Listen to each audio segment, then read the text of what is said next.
Folk down the road are changing the world. Want to know how?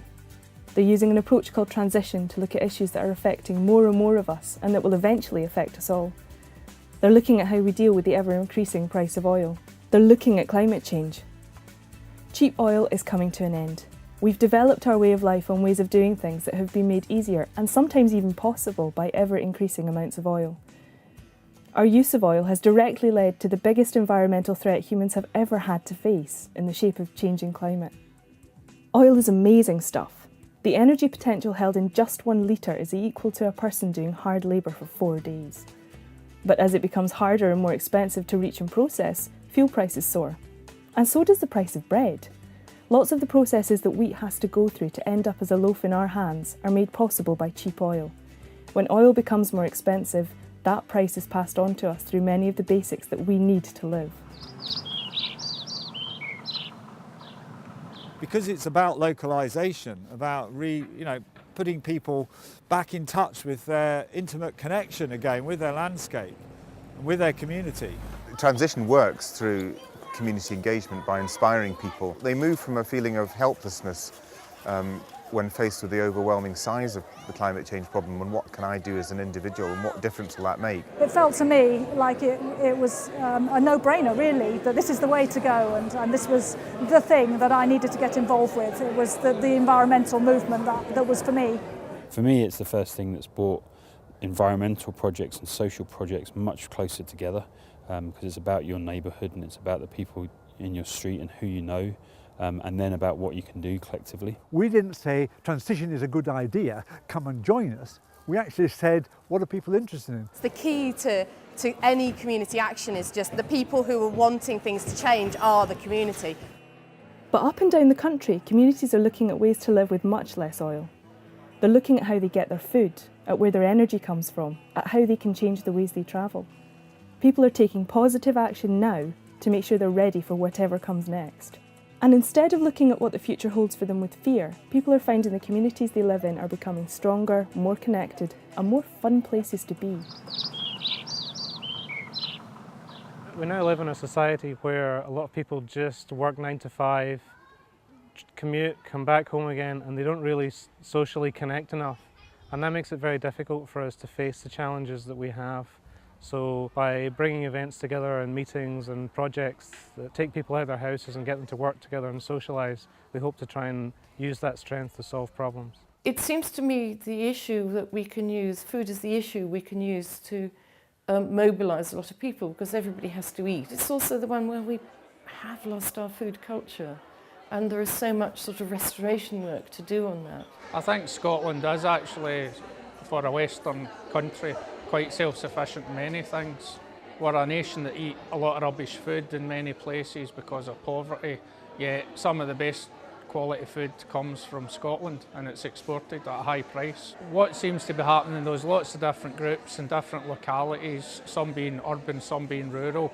There's no one way of doing a thing that fits all. I think it's best that groups actually remain doing things locally. That's what sustainability is about, is doing things locally. We're just starting to think about what we could do to make a CSA happen in the town. Community supported agriculture, CSA, is one way of thinking about it is as kind of a box scheme but with more commitment. So basically you're agreeing to buy from one producer for say a year so that the producer knows what they're going to get paid and you know that you're going to get a certain share each week. I think a day like this that's offering a whole range of food skills gives a fantastic opportunity to the community to come in and see all these different things that are going on, activities that they may or may not have been interested in, but just being exposed to it can create that kind of learning appetite that they want to go home and do it for themselves. So I think it's a great opportunity for people to mix.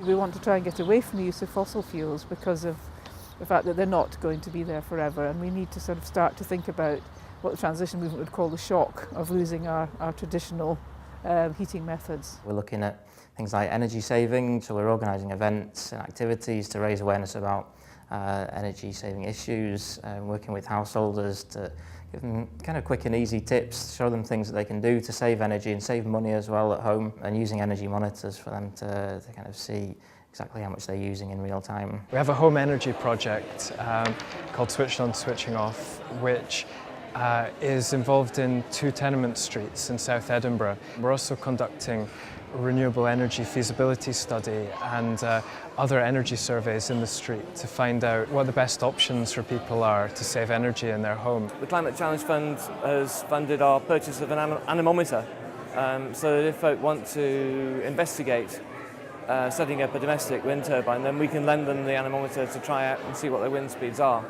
One of our main areas at the moment is looking at renewable energy, because we've just worked on a bulk solar thermal project, and what we're wanting now is to build into that a small profit margin so that that money can be then reinvested for new renewable projects.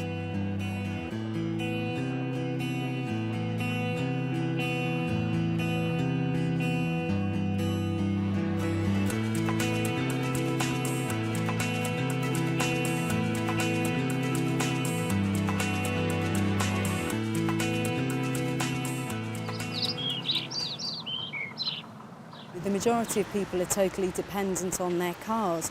And we did a survey to try and identify how many cars were leaving town to commute to the big cities. And out of the 850 cars that we saw at peak time, over 90% of those cars only had one single person in that vehicle. So we work with the sustainable transport, primarily trying to get the residents of Linlithgow to use their bikes more, their legs more, and get on the bus from time to time. So we've found that a lot of people don't actually realise that there's a path that will connect them from one bit to another, or they don't realise that the bus leaves every 30 minutes. It's all this information that people haven't got that we're trying to give to them. Colour-free Day is something that we've been doing right since the very start. What we've been able to do is just bring people in and give them a different set of activities to do, and show people what Portobello High Street or parts of Bath Street this year would be like without cars on them.